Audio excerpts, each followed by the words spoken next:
Унгарија живеат се уште соништата за Австро-Унгарската империја или монархија. А тие се многу живи, многу активни, ако ги видиш градбите како изгледа Будимпешта, каков парламент има и така натаму, се гледа дека тука бекграундот, значи позадината на политичарите кои што не доаѓаат како нас од Делчево па крадат за ниви, доаѓаат како бекграунд 3, 4, 5, 10 генерации што се занимаваат со политика.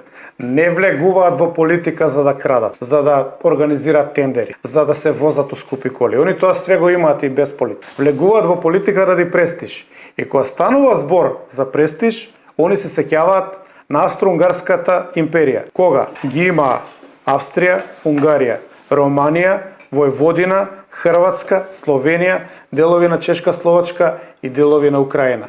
Збориме за средноевропско царство. И тоа живее, очигледно живее.